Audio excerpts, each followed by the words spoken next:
Well, welcome everybody, and thank you for joining us, our latest edition of CBAN Lunch and Learn. Today's topic is the Accessible, Affordable Internet for All Act, and in just a moment, we'll be talking with Representative Cindy Axne, Congresswoman from Iowa, who is one of the people who had a great deal of say in this bill as it was written last year in the committee she was in, or the subcommittee she was in, and is hopefully something that can come about as we begin the new year and the next legislative session in January. I'm Curtis Dean with Community Broadband Action Network. Todd Kilkoff, co-founder of CBAN, is on here as well. You'll see Congresswoman Axne on your screen here in just a minute, or she's in the small window. And then Will Berger, one of Congresswoman Axne's great aides and staff members. He's going to stay quiet, he said. He's probably not going to talk a whole lot, which is just okay with us, unless he has something to say, in which case he'll intervene. Before we get rolling here, just want to again thank our CBAN vendor members. These are the companies that are work with community and other broadband operators here in the United States, and they have a lot of products and services to offer to folks that are looking either to establish a new broadband utility or perhaps just make improvements to the one they have. So we want to extend a deep thank you to all of those CBAN vendor members. I'll bring this slide up again at the end, but in the interest of time, we want to get rolling right away and have a conversation with Representative Cindy Axne. Again, Representative Axne, thank you so much for coming on the CBAN Lunch and Learn. Well, I'm so glad to be here. And I'll tell you what, we just popped off for a second. Sometimes stuff happens. There we go. And I've got to find us again on my screen. But Curtis and Todd, thank you for having me here. And thank you for all the work that you've helped our team with in making sure that we crafted the right language in this policy. And that's why it's so important to have subject matter experts like you all for our team members, for Will and us to be able to interact with. Literally, that's how we make better bills. And if you're going to be a good representative, you're certainly listening to the people that you're serving, because the answers come from our smart Iowans. So we're glad to be here today, and hopefully see this bill get signed into law next year so that we can actually bring broadband to everybody. Absolutely. Well, and thank you for letting us have a little bit of I wouldn't say influence, but at least some input on that bill as it was being drafted almost a year ago. So thanks again for that. Congratulations are in order, Representative Axne, as you were recently reelected to a second term in the U.S. House of Representatives. And you were the instance where an incumbent actually won. And that was, of course, there were only two incumbents running in Iowa, but you're the only Democrat that was successful. I suppose that was a bittersweet day for you. Yeah, it really was. Of course, I'm very sad to see my two great colleagues, Representative Finkenauer and Representative Loebsack, leave. Loebsack was part of the Rural Broadband Task Force and has served to be an incredible voice for the Midwest. Representative Finkenauer stepped up and did the exact same thing. And I'll be honest, we got a heck of a lot done because the three of us worked together. But I've already had conversations with Representative Feenstra and incoming representative and incoming Representative Hinson, and said, you know, listen, the reason that I was able to bring things home to Iowa, whether it was flood relief or, you know, end of year tax incentives for our ag community, was working together and literally hounding our speaker and leadership. And so I think if we can all continue to work that way, you know, Republicans and Democrats alike, just for Iowa, we'll still continue to be able to bring those messages from our state out here and make sure that they're heard. Well, I'm sure Iowans will appreciate any bipartisanship that they can see, because we haven't seen a whole lot the past few years in Washington. So again, thank you for your efforts, and congratulations to Iowa's new congresspersons. So let's talk about the Accessible Affordable Internet for All Act. I always get those two words switched around, which you were part of a group of people that started at the very beginning with this bill. Maybe first just talk about the evolution of the bill itself, where it started and where it ended up. Absolutely. And I love how you said the whole name, the Accessible Affordable Internet for All, because you all know even more than I do that accessibility means different things. Yes. Affordability certainly is an issue. We can get connectivity out there, but if people can't afford it, then we've defeated our purpose. And so we know that we need to look at all these. And so it's really interesting how this came about. It came about from a like-minded colleague, somebody who deals with these issues in their own district, and one of our key leaders, Whip Jim Clyburn, from the Carolinas. He was distraught, for lack of a better term, when he found out that children in his state are sitting outside McDonald's like they are in ours, or some other place where they can get internet connectivity to do their homework, sitting in parking lots, sometimes not even in a vehicle, just sitting there getting their homework done. And he said this is, for him, it was a lightning rod, because he really hadn't known this. He's an older guy, hadn't had kids around, didn't really, it was brought to his attention. And the minute he heard that, he said, we're doing something about this. So a lot of it has really come out from the perspective of making sure that every kid across this country has equal opportunity when it comes to access to the internet for their education, for their opportunities for growth. Certainly right now, it's a huge issue for us for education. And a lot of it stemmed from Representative Clyburn's desire to make sure that children had equal opportunity when it came to their education system. And I'm really proud to have been a part of the team over 18 months to craft a bill that and you said you didn't influence it much, but in reality you did. It's the devil in the details. You all know this from the work that you do, and sorting out those details, and having other representatives in their offices work with other members, folks like you, helped us get a good bill together. Absolutely. Absolutely. Well, we'll take whatever credit we can get these days. Let's just put it that way. And really what you're talking about there is exactly what one of the reasons we founded CBAN, Todd and I, and our third partner, John Ann Willow from Michigan, who's not on right now, but it was that we were seeing these gaps that had really just continued even beyond, when you would think that with our modern economy and our modern education system, that everybody should be served, and that's simply not the case, or they're served poorly, which is just as much of a problem if connectivity is unreliable or, hits and misses. So it was really kind of speaking to the choir with us, because something we've been working on for years. So now let's talk about the bill itself. It's really kind of split into three major parts, and the name itself says a couple of those parts, right? Accessible and affordable. But the first thing I want to talk to you about is infrastructure, because part of this bill would be provide some funding for infrastructure investment. So talk a little bit about the infrastructure section. Yeah, well, so absolutely. For out of this $80 billion bill, our most important thing is to make sure that we push this out across this country. So, obviously we want to dig once. We want to make sure that we're addressing the issues that we're facing across this country from an infrastructure in general perspective. And we realize that infrastructure isn't just the standard surface transportation things like roads and bridges. But it's also waterways, it's sewer systems, it's broadbands, it's certainly our schools and our hospitals. And so we look at broadband as being a key infrastructure to our economy. And we believe that it's a priority for our country to move forward. You said earlier, I think you referenced something around the importance and going back to kind of the electrification of this country. Right. This in all of our minds is the exact same thing. You talk about let's talk about electricity. That's an infrastructure issue. For us, broadband is exactly the same. We're seeing right now massive disparity in opportunity because of COVID due to lack of connectivity. And to your point about being underserved, I can't tell you how many people I've talked to, they can't have two children online learning and the spouse working and the other spouse running their own small business out of there. They do not have the bandwidth for that. And so, for us, this is so important as an economic driver.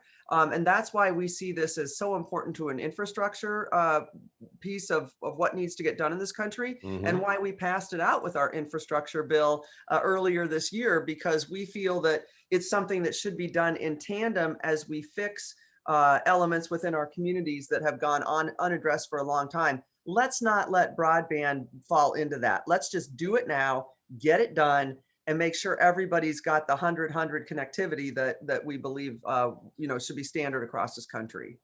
What's really interesting about this bill and the process that started it is this all began well before COVID. And then That's right. boom, here comes COVID. And suddenly everybody's working from home, kids are learning from home. And it really shined a bright light on not on the necessity of quality broadband. And you mentioned electricity before, that 100 years ago, electricity was this new marvel, this new innovation. It went from innovation to an absolute necessity. And the country as a whole was able to adopt to that and create electric grids. And so we all have reliable service. And we're kind of at that point now where, especially with COVID, but even more than that, our changing economy has really made us understand the full width of how important broadband is. Yeah, listen, I couldn't agree with you more. And as a matter of fact, one of the bills I'm working on, well, I worked on a bill to expand telehealth during COVID, knowing how important that would be. Right. And what we're finding is that the results of expanding that coverage, so I was able to get a bill through that expanded coverage for outpatient therapeutic care, clinical social work, things like that, that normally isn't covered under telehealth via Medicare or Medicaid. That would have meant that people would go into providers in unsafe conditions. And in many cases, if you remember early on, those providers were shut down. People Yes. couldn't even get in.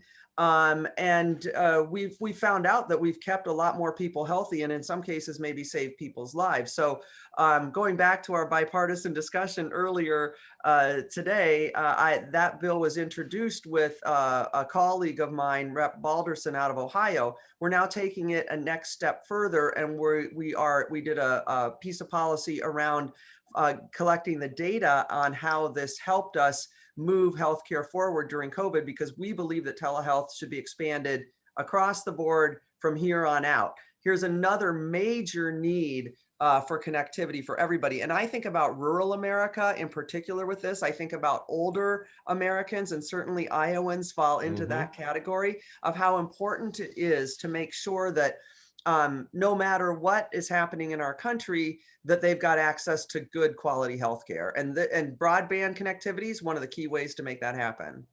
This nation has a history of taking advantage, if you would, of a crisis to enact permanent change in how we do things. And let's hope that COVID's lesson, one of the lessons is that we need to have permanent change in how we adopt broadband, how we get it out there.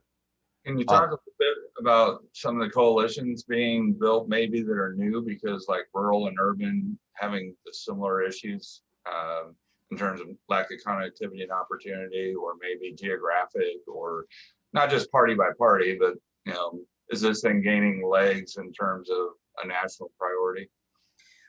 Absolutely, Todd. And honestly, I feel sometimes I need to educate people in more urban areas, because I think they have this disbelief in some cases that they're fully connected in a way that they should be, when in reality, in most of their cases, they're underserved from a cost perspective for a lot of people, and or are just underserved. And so, I found this, to be an opportunity for me to talk about how we support more rural states like ours by aligning the concerns that we have here with the same concerns that they have. And honestly, within our own district, I can certainly say that in the Des Moines urban area, a lot of the connectivity's there, the people just can't afford it in some of those communities. And then certainly in our rural areas, we either don't have the connectivity or the width of the broadband, the capability isn't high enough. And so, this is a common ground that we're able to find.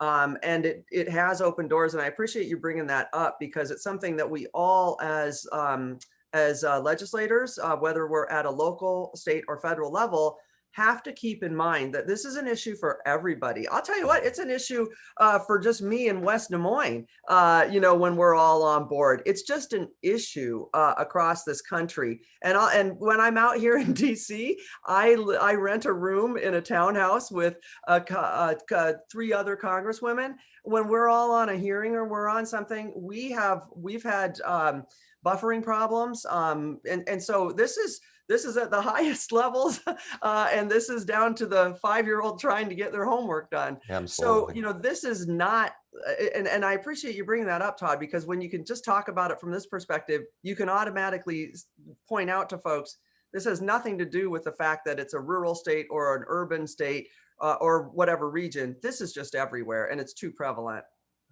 Absolutely. Well, let's break down the kind of the infrastructure part of the bill just a little bit. By the way, for everybody that's on the call tonight or today, we will email out a link to the recording of this, which will be on the CBAN website. We'll also email out a copy of the actual bill, the text of the bill, so you can take a look at it. One of the things is the investment of $80 billion over 5 years, and much of that money, or at least a significant portion of it, is going to go out through a FCC-run reverse auction. Talk about how that would work, or are those details still yet to be hammered out? Yeah, no, that's the bill that we passed, that 75% of the funds that would go through an FCC reverse auction. And we certainly believe that this is going to give us an opportunity to have the lowest cost options available to people across this country. Now, keep in mind, they have to have that low cost, but they have to meet the parameters that we've already outlined as well. Indeed. When we talk about the accessibility of it. I certainly think that this reverse auction is going to give us an opportunity to find providers who might not have been a part of the mix before, who are ready to jump on board and are willing to provide the connectivity that is needed, and are willing to come to the table with a price that people can afford. So I think that this is going to be a good opportunity for us. And then 20% of all funds are reserved for higher tier service. So that's either gigabit speed to homes or 10 gigabit for anchor institutions like schools. So we have a little bit of a variety in here for people to, as a provider, to be able to, develop a program of services that they think are going to work for them and for the customers, and that will get them that award. I certainly hope it's a lot of people who are part of this conversation today. Pardon me, a little frog there in the throat. One of the things I like about the bill too is, and you alluded to this, is some higher standards. One of the biggest complaints that have existed about previous federal grant programs is that they've mostly been acquired by existing incumbent providers, and they've been allowed to use those funds to basically bring a bare minimum of services. Mm-hmm. That bare minimum being either 10 by 1 or 25 by 3. And one of the things that we've always contended is 25 by 3 and in now almost 2021 is probably not really adequate for many, many use cases. So kudos to including that incentivization to go to a higher gig speed or a higher tier of speed. So hopefully that will bear fruit. I like the idea that one of the other things in the bill too is to offer low interest financing for broadband development. So not outright necessarily grants, but some backstops for financing. And he also mentions that eligible entities that will be able to apply for those lines of credit or secured loans. Question for you: will municipalities be eligible to apply for those loans or financing?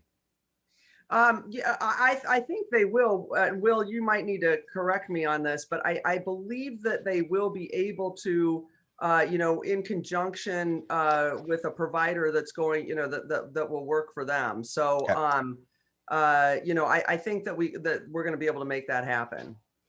That's been, again, one of the things that previous funding programs have not really allowed municipally owned operations, community owned operations to access any of that funding.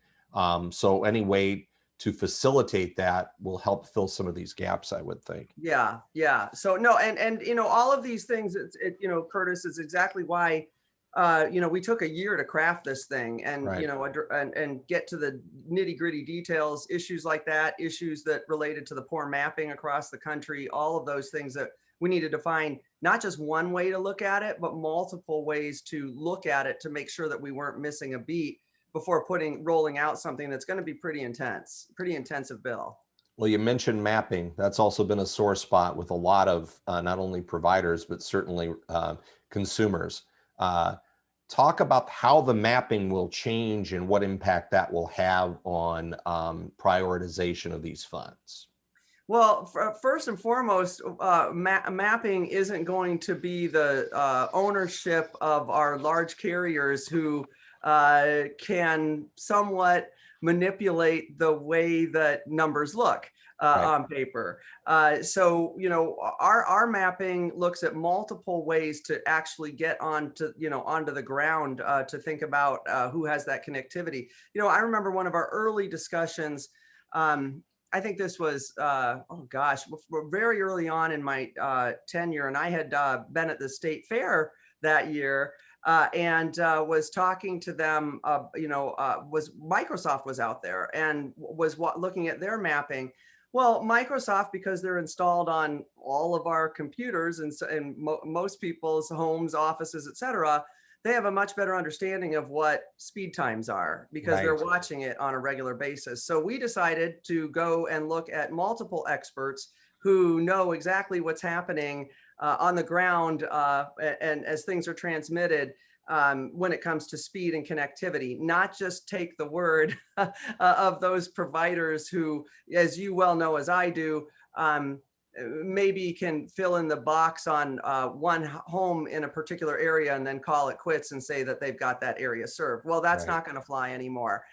So we've put in multiple parameters. There was one of my colleagues knew somebody from the South who'd been working on this as well. We brought in their knowledge and we really just put together a mapping system that incorporates many different elements that will allow us to take everything from upload, download speeds from organizations, to actual connectivity into people's homes and or offices, hardware to understand that, put it all together and really see what our mapping situation looks like. And it will help us figure out not just who's unserved, but certainly who's underserved because of the speed that we can look at. And It will be nice to see mapping based on actual versus advertised speeds. Yeah, it's a good way to put it. Yeah, and one of the advancements, we want to give kudos to the state CIO here for putting together a beta version that's out for public review of actual data that you can upload at the census block level. And we're able to see that because the Des Moines metro area is going to do a study about that. And as Curtis and I are going to be subcontractors on that. And we came up with that our definition of served today is still going to be underserved 10 years from now. So we have to have a mapping system that starts going up the chain and is adaptable. And we go down in granular and up in capabilities, and we'll really be able to see where metro areas or even rural areas are maintaining competitiveness or not, over time. And that's really got to be the larger goal. And that's part of what this bill does too. It's about maintaining that competitiveness, continuing to respond to needs of the public, changes in technology.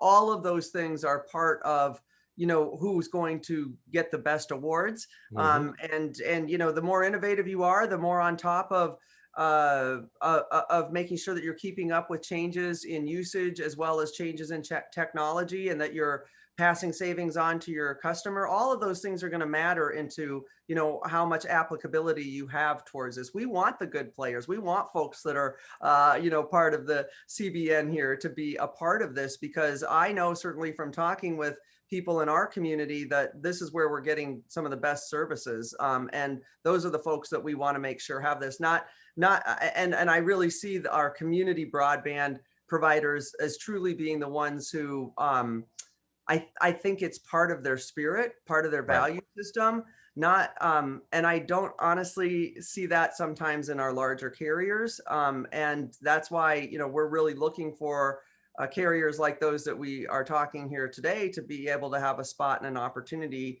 and maybe even, help them grow. Because I'll tell you what, I remember visiting in Corning and I thought, my God, I wish we had some of the capabilities in Des Moines that I'm seeing here. So, we're not, let's just say that the big providers aren't always on top of the most innovative ideas. They aren't, and it's really in many cases no fault of their own. It's just it's a function of the business model that they operate under. And that's one of the reasons why, you know, when it comes to quality broadband, it's not always an urban versus rural gap. We have farms that have highly superior services to compare to a lot of luxury condominiums in high-end neighborhoods of large cities. So it's really more about the gap is between the provider and what they've been able to do for infrastructure versus urban versus rural versus Republican versus Democrat. Those aren't really part of it. So I think that's one of the interesting things we've seen in Iowa over the years, as you're working on this bill in Washington, and you're also working on creating a bipartisan group. Hopefully, at least our experience in Iowa has been broadband was never really a partisan issue in Iowa. Hopefully, you're not going to find that that's changing in Washington as the whole country becomes more partisan and retreats to their camps. You know, I don't think we will. I hope we don't. You know, there's a few things out here that we tend to agree upon. Veterans in the military, pretty good job with agriculture in finding opportunity to work together. And, you know, I think this infrastructure and broadband in particular will be another one of those, you know, those opportunities. And, you know, I've already been talking with the Biden team about it for a while. And as a matter of fact, Governor Vilsack and I had been discussing with them in multiple meetings, rural America, and we use our own backyard to talk about rural America and why we truly believe that, yeah, you know, it doesn't matter what side, if you're Republican or Democrat, but in many cases, rural America has been left behind by systems, by jobs being moved overseas, by mechanization, by the fact that business is international now. It doesn't need to be that way. And one of the connectors is broadband and allowing people to have an opportunity. And I'll tell you what, I see that opportunity coming out of COVID as being something that we need to grab onto and take advantage of right now for our rural communities in Iowa, as we've seen jobs go by the wayside, as we've seen businesses much more open to having people work remotely, Right. as we've seen a desire and a need for small startups to come into play. A lot of folks are looking for things like that. And I think that this could be a moment for rural America to see a surge if we can ensure that we give them this connectivity to take advantage of the time frame that we're in right now as we move through, hopefully, COVID over the next several months and then come out on the bright end after a vaccine next year and hopefully put this behind us. But it will dramatically change how our economy functions in many ways. Absolutely. It will obviously dramatically change education. As a matter of fact, I just got off the phone. I just done a call. My MBA's from Northwestern Kellogg. And so the dean there had reached out to me to congratulate me on that. So I was just discussing with her, what are your thoughts on how you're educating people these days? And secondly, how do you see COVID impacting the change in the economy and how people will work in the future? And these are all things that they're discussing and changing at schools like Kellogg that deal with these issues. They know that we're not going to go back to normal, that there's a high probability there's going to be a lot of hybrid situations for people in this country, whether it's education or work. And right now we need to make sure that that connectivity is there and it's stable for folks as we move towards that transition, and also give people an opportunity to promote working from home in rural Iowa so that they can get jobs no matter where the heck those jobs are located. And so to me, this is so important. It goes hand in hand with what we're seeing with our economy right now. And I don't want us to be behind the 8 ball as we start reviving the economy and seeing things change within it that would require people to have greater connectivity. I think it's an opportunistic time for us and we should take advantage of it.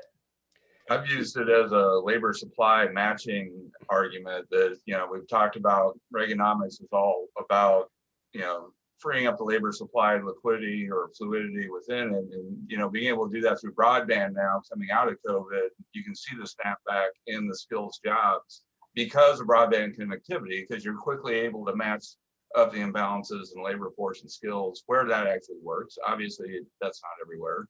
That is unique to this economy versus a manufacturing one 20 years ago that was more location based. So yeah, there's hope. You mentioned the Biden team reaching out.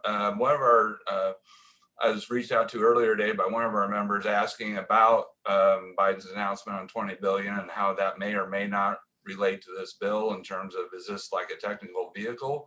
But apparently there was some announcement made about that being a priority for their team. Could you comment any more about that? Or I'm not sure of all the specifics surrounding that specific announcement, but what I can tell you is that the president-elect personally, who I've spoke to on multiple occasions about this, firmly believes in broadband as infrastructure. And I certainly know that their team, who I've talked to multiple times and continue to talk with, are firmly aware that we've got to get this done. So it's a big priority. You know, obviously we have more money set aside than that, because it's going to take more. And you know, we'll still need support from state as well. So I'll be anxious to work with the governor on that, and economic development and our CIO and all of that. And so, you know, the $80 billion is not the solution either. It's just getting movement on this, starting the agenda, moving it forward, seeing the good outcomes that it's going to create, and then allowing us to continue putting more funds into it if that's necessary. You know, I was curious as we were moving through this, and you know, Will, this might be where you might chime in a minute, but I said to Will one day, where does Iowa, when we kind of started fine tuning everything and coming down to the last ends of wrapping this bill up, and, you know, we go to the unserved first and then to underserved after that. And I said, well, where does Iowa fit in all of this? How are we going to do with receiving the money that I think that we need? And we feel really comfortable in the spot that Iowa is in. You know, we are right there about, you know, in the middle, which is great for Iowa, because in reality, from a population perspective and all of these other things, we'd probably be more on the back end, but we are right up there because of folks like you who already have great connectivity in place that will allow us, you know, to move agendas forward. And the way that we've structured this bill allows us to have opportunity in Iowa,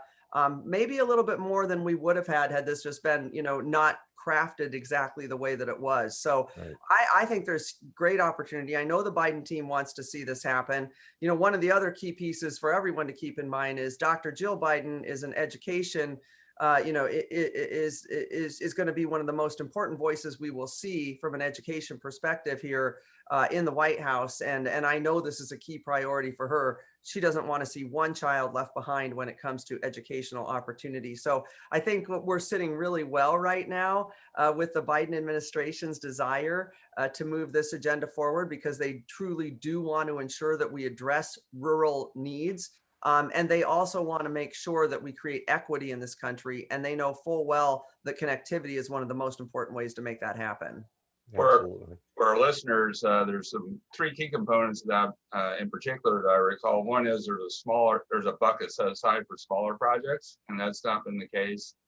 Small being, I believe, less than $20 million or less. So we're able to do that. We're able to leverage current investments over the next several years, because I think as long as you're putting infrastructure in, it was going to count towards local match, because you didn't want to stop broadband development while the bill was being discussed. And so that's another one where a lot of investment being made now can leverage up.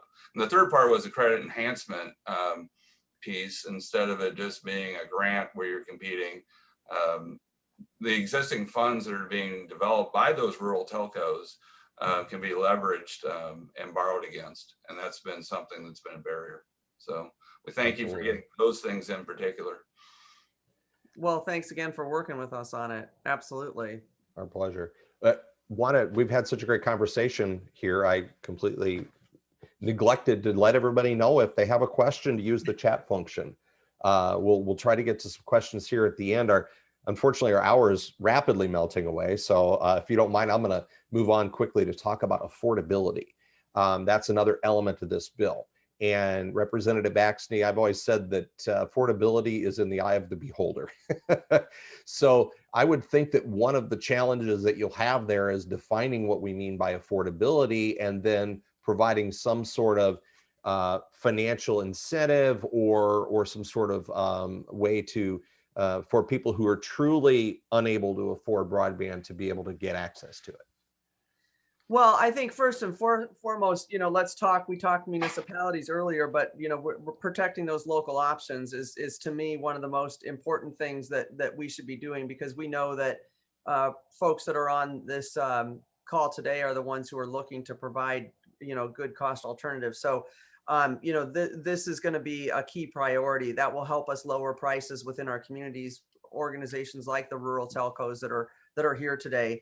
We're also gathering pricing data, to figure out what, to your point, what is that reasonable cost for people, Right. and that's obviously going to be different across this country. It's different here than it is in New York for sure, or Seattle or wherever it may be. So we want to make sure that, that pricing allows us to have a competitive process, but ensures that everybody can afford it dependent on where they live. In conjunction with what their median salaries, incomes, and overall expenses and things look like for those particular regions of the country. So I couldn't agree with you more. As we were talking about earlier, there are folks who to get the speeds that we need for a family. If you think about the current, I think about how much that would cost in so many households today. That's a lot of money on a regular basis. If we all really want the 100, which is what this bill intends to make happen, for some folks, you can't afford $50 every month, or certainly, or even $100 in some cases where that could be a case. So we're going to make sure that it's a part of that data collection is to ensure that it's a reasonable rate across the board for everybody. And any carrier that becomes a part of this has to provide one low cost option with that same speed. Great. Would that be based on income, or how would you determine that one person can get the low cost option and another person could not? Yeah, all of that isn't really, part of that's part of the data collection. I don't think it would be based on income, would be my guess. I think it would be based more on the region or municipality and average incomes there. If we start looking at all folks individually, it's going to make it a lot more complicated. So I think that we would look at what's reasonable and what has been a standard in some of those areas. And use all of that data together to find, to really determine what we think is going to be reasonable. Now, remember too, if we're going to be in a competitive bidding process, there are going to be people coming in here with some good price offerings, I would hope. And that's also going to drive part of it. I'm a small business owner myself. I certainly believe that competition in this sector is a good thing. And we've got to make sure that it's working for everybody. And that's where competition is going to help us drive down these costs, but also help us increase the response rate, as well as the accessibility. So I think that the way that we're doing this with the reverse auction is a really good way to help us get to better costs for everybody. Absolutely. Want to turn to adoption for a moment, because it is clear that while the vast majority of Americans have adopted technology, internet, computers, laptops, all these things, there's still significant people that aren't, and a significant number of people that are missing out on a great deal of life enhancement, income enhancement. So how do you tackle adoption, and what does this bill do to try to tackle that issue? Yeah, so that's a great question. I don't know how many times we've heard people say, well, I don't know how to get to that. I'll always remember the story about my mom, who unfortunately passed away when I was running for office, but I tried to get her off AOL because for many reasons. And my husband and I went over, we own a digital design firm. So my husband knows his way around easily moving somebody onto, a different provider. Well, my mom thought that you had to, she had saved in her favorites, she's a big sports fan, Hawkeye sports fan, and she had saved, the links she wanted directly to the football information and basketball information. Well, she thought if we changed the thing that was going to disappear. I see. Yeah. And so I think back to stories like that. My mom didn't grow up with the internet. Heck, I barely grew up with the internet yet. So, we've got a lot of people who could benefit greatly, as you mentioned, who aren't familiar with some of the capabilities, who should be using it for things like telehealth in particular, some of Right. the older folks, people who maybe aren't computer literate that really need to be reskilling or retraining for new jobs. We've got $1 billion set aside to help us with those types of endeavors, to get out and work with our states to create programs to educate people in the areas on how they can best use internet and connectivity in general to enhance their lives across multiple areas, from education to healthcare and beyond. And so you're exactly right. We've got I love Iowans from the perspective of we're always trying to help. My son's participated in going over to a senior center and helping some, older Iowans learn how to use components on their phone through and get to the internet, all that stuff. But that's just not enough. We can't just, we've got to make it easier for people to get the skills they need. And this bill accomplishes that. And I think that's a really great part of this, because, you can bring it to people, but if they don't know how to access it, there's a nervousness involved. Indeed. Even just the wording. And listen, I'll be honest. I sit on this task force. My husband and I own a digital design firm. I leave most of when I'm at home and there's connectivity issues, I'm like, you're taking care of that. That's your, all the language around that. That's your bailiwick. If I get on the phone with somebody, I'll probably have to ask you something. And so, for most people, it's just not a common issue. When I'm out here with my roommates, as I mentioned, and we've got issues, I'm the only one that even has a clue about what's honestly going on and what we need to get done and the type of system we need to set up internally so that we can all get the connectivity we need. And that's just a pretty common place to be in this country. Most people aren't intuitively aware of these things. And even if they may be maybe some of our younger folks are intuitively aware on how to use applications and how to, to take care of these things. But a lot of people aren't. And so we've got to make sure they've got that. And that goes for people who are in low income, who've never had a chance to really spend much time, with technology. And it certainly goes to, as I mentioned, those who need to be retrained. And I definitely want to make sure that our older folks and teachers, everybody who can benefit by better use of the internet, has an opportunity to get trained through this. What I found is that, sorry, go ahead, Todd. One of the particulars I think that's in there is that if you have a life-changing event such as unemployment or severe health issue where you're dropping in income, so as you go through life and have those events, that there's a reimbursement back to that carrier to make sure you don't get dropped, and you can still have access to online education. You can still get your retraining and not have to take up a library slot, and because that's your only internet access. So those are the kind of technical things that are really different, I think, about this bill, that we hope no matter how this goes, people think that all that way through about it. When it's a necessity, it's really a necessity when you need it most. That's right. That's right. And, we talked about President-elect Biden a little bit earlier, but one thing I would tell you is that Whip Clyburn, who's the head of this task force that helped us, get this put together, is very, very close to President-elect Biden. And I have a feeling that the parameters within this bill, if they're recommended by the Whip, will be highly received by the Biden administration.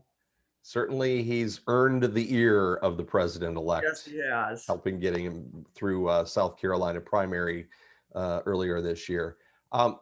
Speaking of the new administration, a new administration and a change of parties at the top also means potential and probable changes at the Federal Communications Commission. In fact, Chairman Pai has already announced that he will be stepping down from his position on the FCC on Inauguration Day. That means that President-elect Biden will have the opportunity to appoint people to the FCC and changed that from a 3-2 Republican to Democrat split to a 3-2 Democrat to Republican.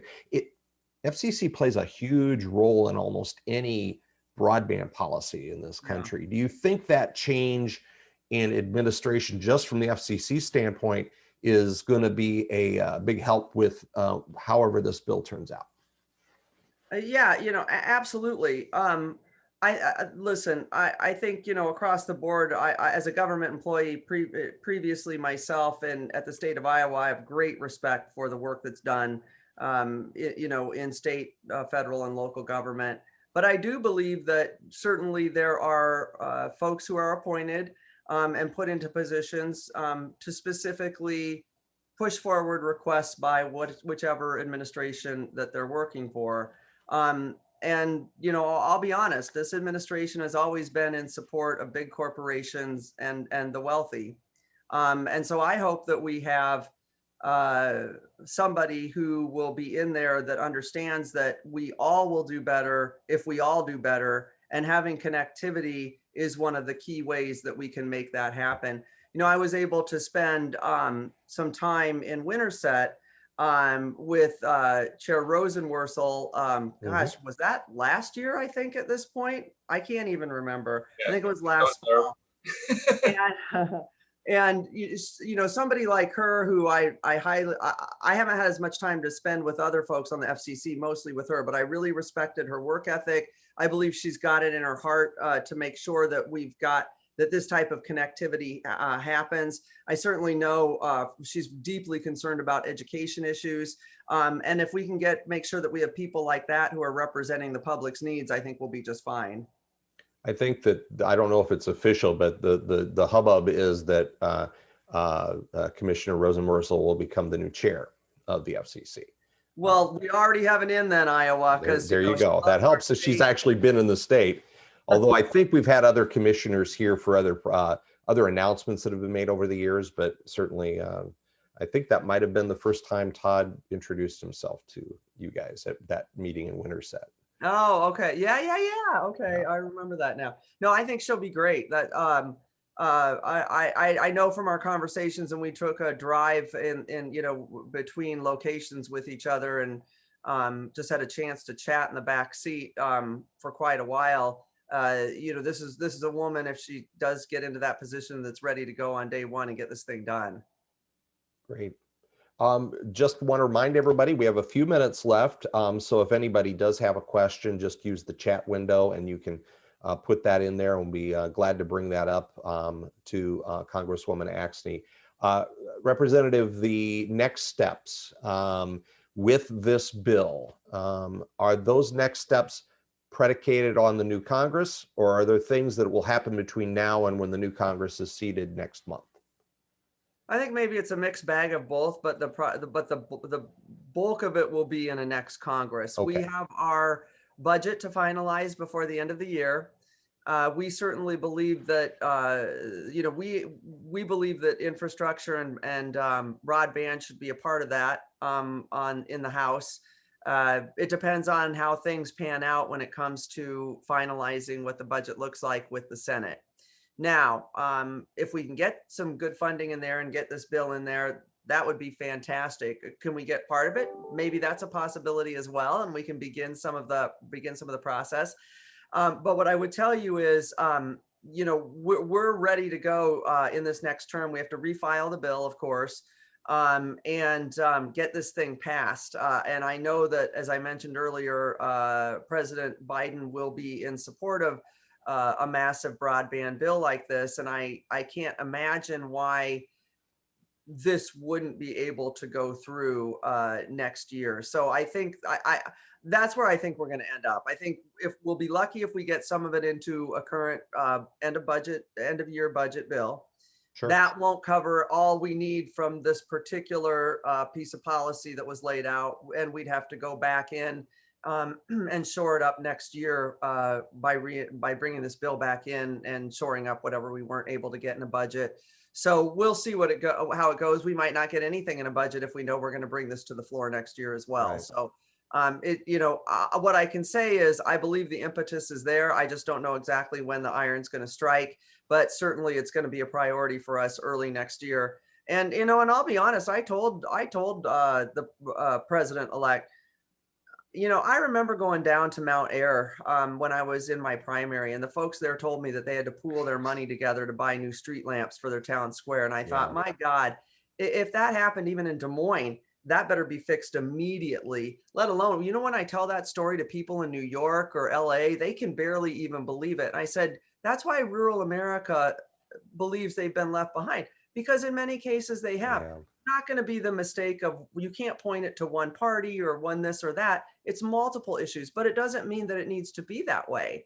And so it's time to fix that. And so I truly believe that this is going to be a huge priority for us. We know it is. Honestly, we can't do a lot of some of the work that we need to get done with COVID without this broadband expansion. As we continue to see difficulty in retaining healthcare workers, especially in rural America, these types of things are going to be the lifeblood to ensuring that we're successful in those communities. Absolutely. Todd, did you have anything else you wanted to bring up or ask before we close here? I'm not seeing any other questions on our chat window, so you're muted there, sir. I just really want to thank you for having the preparation of having this thing ready to go. I mean, it's technical in nature, and I think that's been a big policy level impediment, because when it comes time for the iron to strike, we can't get it right. And this time, because of your leadership and others on that task force to really dive in deep a year before 2 years and recognize it, it's been refreshing for those of us in the industry to have people that actually understand this at a more technical level. Yes, indeed.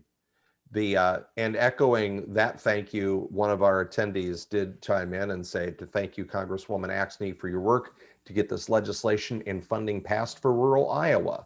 So we'll echo that and thank you for joining us today, especially. Hopefully, as the next term of Congress rolls along and this bill advances, we can have you back. Well, I appreciate that. And I did want to let you all know I was unanimously supported by my Midwest colleagues to be our Midwest whip. Fantastic. Which means that I will be talking to leadership about bills and how they best represent the Midwest, and taking our Midwest issues, which are not always the same, as other parts of this country, and making sure that they've got a voice at the table. So this is, for me, this is a huge opportunity to be able to push this, as probably one of the most important things that we could be doing for the Midwest in general. Moving forward. So I'm excited to have that opportunity to push agendas like this and actually be from a Midwest state that has rural and urban in it, on the Democratic side, so that I can actually be a voice for people from a regional perspective, from a Midwest perspective, from an urban and rural perspective. We're all in this together. We have more alike than we have different. And so I'm proud to be able to bring that voice to the table and make sure that some of my colleagues, many of whom are from the coast, have a better understanding of what's happening in states like ours. Fantastic. Well, thank you again, Congresswoman, for joining us here. I also want to thank your staff, Tony and Will, for helping coordinate this. This is our third or fourth attempt to do this. Washington kept getting in the way of us holding this, so I'm glad we can finally get it nailed down, and thank you for being on with us. I'm going to do just a little bit of housekeeping before we end. Remind everybody, these are our CBAN vendor members, and they're the ones that support us and help these things happen. And also want to remind you that our next CBAN Lunch and Learn is actually next Tuesday, and we're really excited to have Jim Baller on with us. Jim is been the most tireless advocates for municipal broadband over the past 30 years or so. He's with Keller and Heckman law practice in Washington, and he's going to be on to help us walk through some of the legal issues in public-private partnerships with broadband, which is becoming more and more popular as a solution where communities and private entities work together to solve some of these problems and clear some of these gaps. So please register online. There's the shortened URL, and I'll be sending out an email blast to everybody on this group with the link to the video, to the bill itself, and how to contact Congresswoman Axne's office, and I'll also have this link on there as well. So again, thank you to our guest, Congresswoman Cindy Axne of Iowa, and our discussion of the Accessible, Affordable Internet for All Act. Everyone have a great rest of your day and happy holidays. Thank you.